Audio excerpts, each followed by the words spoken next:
Well, hello, and love that intro, and thank you to the studio. So great, and welcome to another show of Tim Scott Uncancelled with me, Tim Scott, and a big welcome to you. Thank you for joining us. We do appreciate it. And whoever you are, wherever you are watching, and on whatever medium you are watching. So we've got another show for you today, and it's going to be a good one. We've got a fantastic guest who I'll be introducing in a minute, Dr. Marcus Papadopoulos. And wonderful to have you with us. And you can find us, of course, on YouTube. And if you just search Unprecedented TV, you will find us. And if you could give us a cheeky subscribe, that would be very much appreciated. And of course, this goes out on the usual socials as well.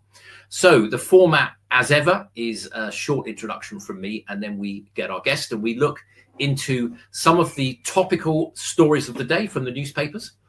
We go out and buy the newspapers so you don't have to, and we look through them and we get a bit of a range: the Guardian, the Mirror, the Telegraph, the Mail, try to get a bit of a broad spectrum of stories, and we get into the stories behind the headlines, and we always try and end on a bit of a humorous, bit of a light-hearted one. And actually today we've got an absolute cracker. I mean, if you made it up, nobody would believe you about the final story that we've got. So one constant theme of this show is, where is Britain? And I think for the first time in a long time, I am starting to not just be worried about our government. I mean, that is almost a given these days, whoever's in. But I'm actually starting to be, and I'm far from the only one, starting to be actually seriously worried about the state of our country and where we are going. So a constant theme of this show is how much Britain has going for it. But yet what a bad state we're in. And the bad state, and alongside the many advantages and pluses that we have, makes our bad state all the more infuriating, all the more unacceptable. And where we are today, I fear, is we're becoming a country that is increasingly difficult to govern. I won't say impossible, but becoming difficult to govern, fractious. I think we're a less cohesive, less trusting society. We're becoming a post-Christian society, and we had 14 years of the useless Tories, which have paved the way for the worse than useless Labour. So where are we? Over-borrowed, overspent, overtaxed. The economy is flatlining, low productivity. Immigration is way too high. The government are telling us, we're getting net immigration down, i.e. people coming in minus people leaving. Well, the only reason that net immigration is coming down is because so many people are leaving the country. Very, very worrying trends indeed. But on the plus side, Britain still has an awful lot going for us. We've got a fantastic history and heritage. We have more globally top-rated universities than the rest of Europe put together. And we have, folks, the English language. We take that for granted, but actually it's a great plus. So Britain is still very much in the game. We still punch above our weight, and we're not finished yet. Britain is still worth fighting for. Okay, enough from me. And it gives me great pleasure to introduce our guest for today, who will be joining us now, Dr. Marcus Papadopoulos, historian, author, and specialist on Russia and the Soviet Union. Marcus, great to have you with us. I really appreciate you joining us. Thank you. Thank you ever so much, Tim, for having me on your show. And I'm very much looking forward to discussing what is happening in the United Kingdom. Well, indeed. And I know many of our viewers will be similarly concerned. What have you been up to, Marcus? I know, you've got a great record of study. You're a PhD. That's why you're a doctor. And but recently, what have you been up to? What's been sort of concerning you more recently?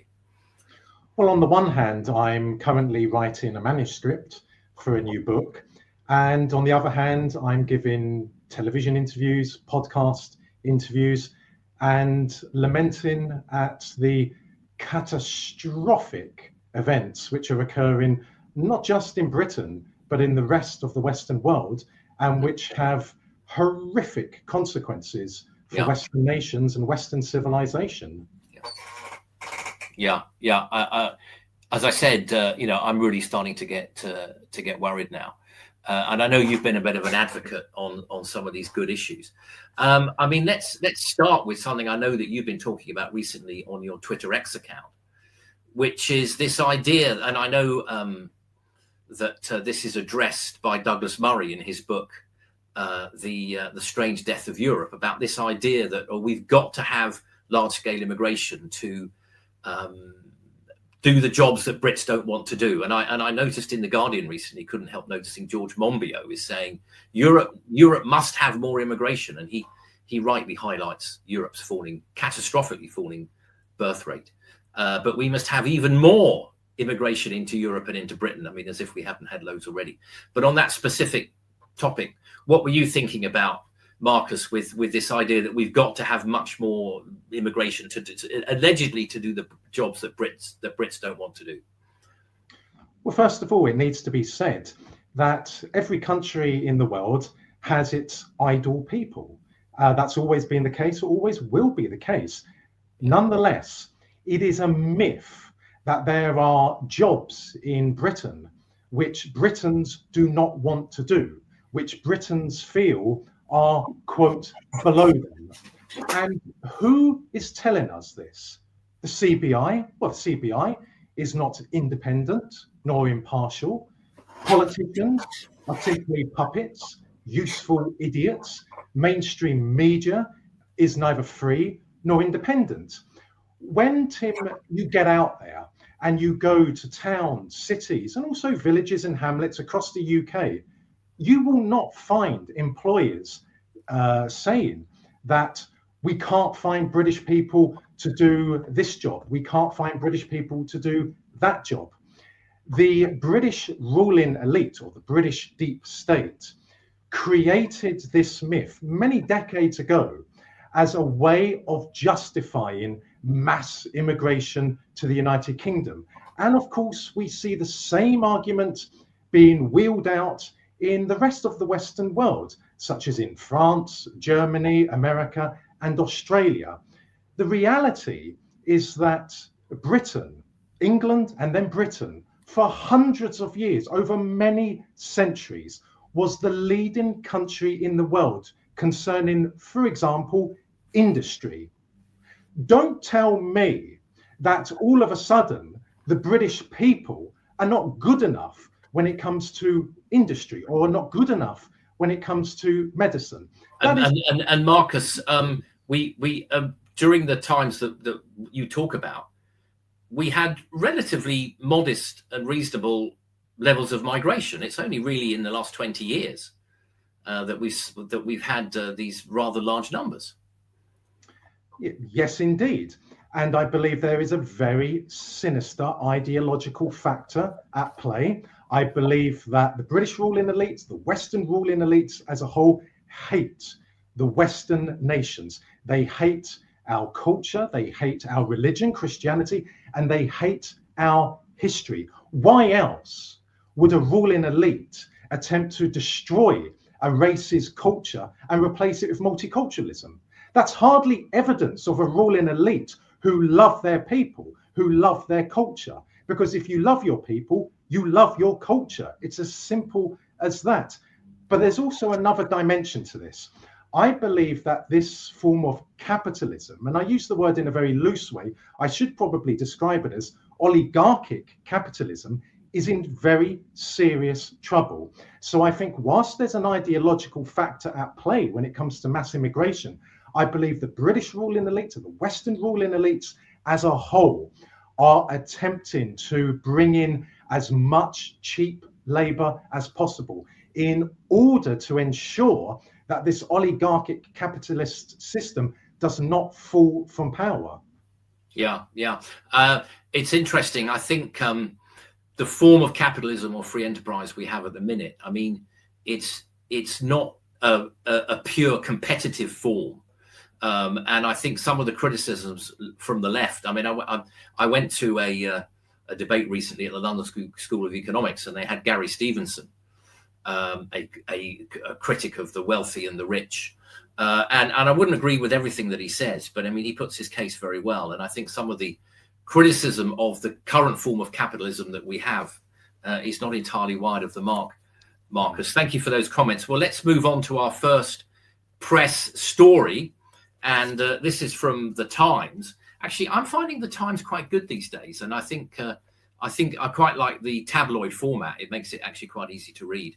So our first story, and we must crack on because time marches on. But this is from the Times. Overcrowded jails could breach ECHR, Britain told.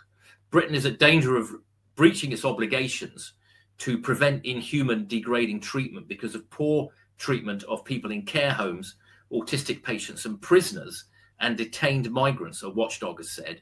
The annual report of the National Preventative Mechanism, that's another one of our 444 quangos that I've never heard of, says we must do far more to meet our commitments under the European Convention of Human Rights. Just generally, Marcus, what's your feeling on Britain's membership of the European Court of Human Rights? Well, Tim, I'm bewildered. If Britain is independent and sovereign, then surely our Supreme Court is supreme on British soil. Of course, the dark reality is that Britain is neither independent nor sovereign. I have neither the time nor day for the European Court of Human Rights. And my suggestion is this when it comes to overcrowding in British prisons. First of all, deport each and every foreign national who is serving time in a British prison, irrespective of the crime they have committed. Secondly, introduce a severe criminal justice system, which is backed up by a stern police force. And thirdly, turn prisons in Britain into Victorian-style prisons.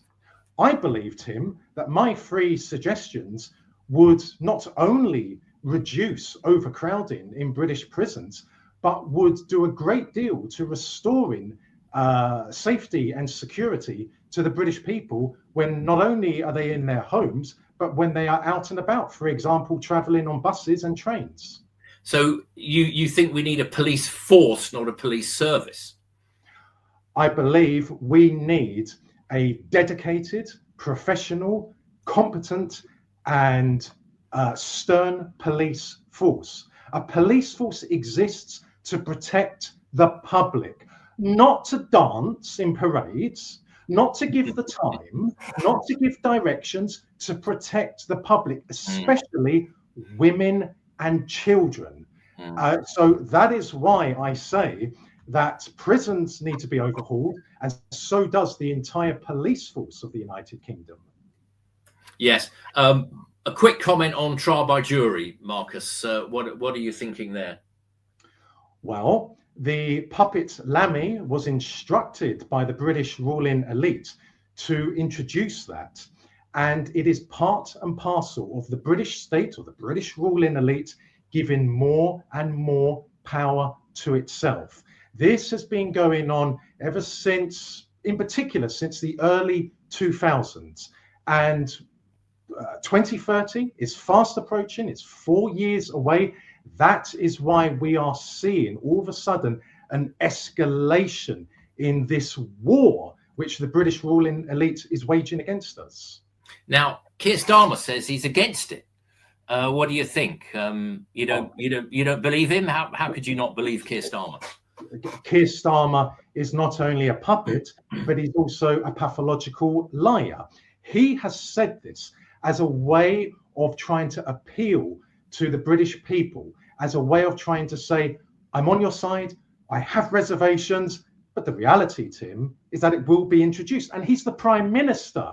Apparently, the Prime Minister is in control. The reality is that in monarchic Britain, the Prime Minister is simply the facilitator. At the heart of the British ruling elite is first and foremost the monarchy, followed by the aristocracy, then banking elites, financial elites, media barons, and so on and so on. So if he is against what the puppet Lammy has said, the puppet Lammy can be overruled. But of course, it won't be overruled. Yeah, you think juries are done for. Have you I'm just out of interest, really.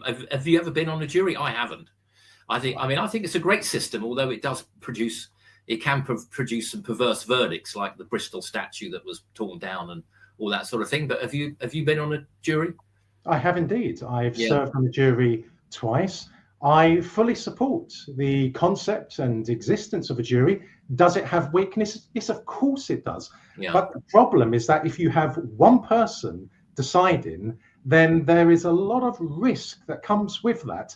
But then the judicial system in Britain has been infiltrated, subverted, and wielded as a weapon against the British people. So every aspect of life in Britain, every key institution in Britain has been infiltrated, subverted, and wielded as a weapon. And I have to say this very quickly, Tim, that for many years now, long before the COVID story of 2020, I said that Britain is dead. And at the time, people said I was unpatriotic, which I'm not. Some people said I'm pessimistic, which I'm not. I am brutally realistic. Britain is dead. There is nothing normal about this country. But the British people are still in existence, and the British people still have an opportunity to prevail and to build a new Britain and to resurrect the good, the fantastic elements of the Britain that was systematically killed by the British ruling elites. Yeah, I mean, I said earlier, yeah, I'm very concerned about the future of our country. I wouldn't say we're dead, but I think it's going to take some turning round. And I do worry, really seriously worry about the future of our country. I wouldn't say we're dead, though, but I think it's going to take quite a long time to turn round.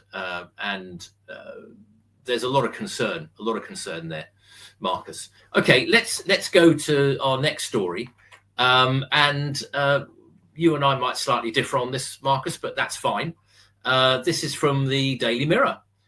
Prepare for war. NATO chief's Russia warning as sub is tracked in Channel. NATO chief Mark Rutte, former Prime Minister of Belgium, Holland, has told the West to prepare for war like our grandparents endured. Well, I don't think it can be that bad, surely. Even if I would share some of his concerns. His warnings come as a Russian submarine was shadowed by the Royal Navy. Now, I would just point something out. That photograph there, you can see the Russian submarine bottom left. Of course, they're entitled to come through. The British ship that is following it is in the background. That is not a warship. That is a tanker. I looked it up. That is actually RFA Tide Surge, Royal Fleet Auxiliary Tide Surge. We don't even have we have so few warships, have we now, that we have to send a tanker out to follow Russian submarines. What are your thoughts on this, Marcus? Should we be preparing for war? And even if we should, are we ready for it? Well, first of all, Mark Rutte is simply a voice box. He has no powers whatsoever. He simply reads from a prepared script. As regards this allegation that Russia is preparing for war, well, I say to the Western ruling elites, be it the British element, the American element, or the European Union element, go to the United Nations and put forward tangible evidence supported by concrete evidence that Russia is preparing to invade Eastern Europe, Central Europe, Western Europe, and Britain. Where is the evidence? A Russian vessel was traveling in international waters in the English Channel. So, British vessels travel in international waters in the Barents Sea and in the Black Sea. So, where is the evidence that Russia is a threat to the security of Europe or the invasion of Ukraine, Marcus, perhaps? So, nearly 20 years ago, Tim, I was warning in opinion pieces in newspapers that there would be a war in Ukraine. I said that because of NATO's expansionist and criminal nature, which it demonstrated in 1999 when it illegally bombed the Federal Republic of Yugoslavia, which not only breached international law, it breached Article 1 of NATO's own founding treaty, which stipulates clearly, quote, NATO will never use force to resolve a dispute. So as a result of NATO attempting to enclose the Russian Federation on its western borders, Russia would act. I said that, Tim, nearly 20 years ago. Interesting. People do not understand Ukraine. People don't understand that Ukraine artificially was born in 1991 against the wishes of the population of what was then the Ukrainian Soviet Socialist Republic. You will only find anti-Russian sentiment in the westernmost part of Ukraine, which is historically known as Eastern Galicia, because there is a lot of Austrian, Polish, Lithuanian and Hungarian blood. And most of the population there is Catholic, as opposed to Russian Orthodox. So there are cultural and national security reasons as to why the Russians entered Ukraine. But again, if British mainstream media has evidence that Russia intends to invade Britain, present it. Let's see it. But Tim, they never do, because they do not have evidence. Yeah, I don't think, we're about to face a Russian invasion, Marcus, or that, Russian troops are going to march down Whitehall with snow on their boots. But I do think, I do worry about Russian, what you might call the grey zone conflict, cyber attacks, the Salisbury poisonings, that kind of thing, and which I think operates more at the fringes. And I do worry, and I've worried about this for ages, long before Russia invaded Ukraine, that our armed forces are being run down. I'm ex-army myself, and are, just as a more general comment, really not just related to Russia, our armed forces are being run down to a state where they're very, very, very low. I mean, just really briefly, Marcus, on a more general point, I mean, do you share a concern about our depleted armed forces? Not vis-a-vis Russia, no. My concern is the British ruling elite who have gone to war against the British people. I don't see Russia flooding Britain with immigrants. I don't see Russia decimating British culture. I don't see Russia decimating our religion, Christianity. I don't see Russia taking to the Canterbury Cathedral and putting graffiti on the walls of a church, sacred soul. I don't see Russia doing that. My concern is only the British ruling elites. As regards the British armed forces, well, that is part and parcel of destroying what is Britain, or what was known as Britain. If there is a threat, if there is a real threat, why would you continue to degrade the British armed forces and diminish in number the British armed forces? It's that simple. But of course, there is a reason for this. And part of it is ritual humiliation for the British people. We are being humiliated by the people who rule us. And the people who rule us are not abroad, they're at home. And if we want to talk about what's been happening in Eastern Europe and the former Soviet Union since the end of the Soviet Union in 1991, then there is a litany of cases that can be brought up against the British ruling elite and the American ruling elite. For example, expanding NATO to the western borders of the Russian Federation, which was told to the idiot Gorbachev in 1990 would not happen if the Soviet Union consented to East Germany and West Germany reuniting. So there is a very, very large story to be told. And quite frankly, there are very few people in Britain who have any idea about Russia or Ukraine. Indeed, some years ago, I was on television, Tim, I'll be very, very quick, and presented to me were 3 scholars who purported to be experts on Ukraine, whatever that means. And I said, okay, if you are experts, tell me the significance of the year 1654, the Treaty of Pereyaslav, and Bogdan Khmelnytsky. The presenter said to these 3 gentlemen, over to you. Literally, Tim, and it's on my YouTube channel, there was silence. One of them turned around eventually and said, well, I don't care about a dusty old treaty, which is 300 years old. The point is this, Tim, there are very few people who know about Ukraine. They know nothing about its history, but then they don't have to. Their job is to put out propaganda, and they are paid handsomely for doing so. Okay, we need to move on. Marcus, thank you. I mean, I think I'm a bit more concerned about Russia than you are, but I think I do acknowledge this is an area that you've made a particular study and that you have a particular expertise on. Right. Last 2 stories, and we're going to have to be really quick. So probably just one sort of brief comment from each of us. So this one, I wasn't sure whether to put this down as the humorous one, but this is from The Sun. Landlord's message to Labour. You're barred. Hundreds of furious landlords are barring Keir Starmer and his Labour MPs from their boozers in protest at the sly budget tax grabs. Nearly 5,000 small pubs are set to be hit by business rates for the first time, putting their survival at risk. There's a little you can see the little logo there with the red sign. Apparently some pubs have already put it on the door. I think there's a bit of a triple whammy here, I think, with business rates, with the national insurance going up, with alcohol duty going up. Some of these pubs, Marcus, particularly having been through such a torrid time with COVID, I mean, some of these pubs, I don't even know how they're still carrying on. Oh, my advice to pubs would be, instead of simply banning Labour MPs, why don't you ban MPs from the Uni Party? Because the Conservative Party have been just as destructive to Britain, to the British economy, to British culture, to Christianity. The Liberal Democrats, the Green Party, ban them all. All MPs have a. I mean that could get some public support, Marcus. Ban all MPs. Ban the Uni Party. That's what I say. Yeah.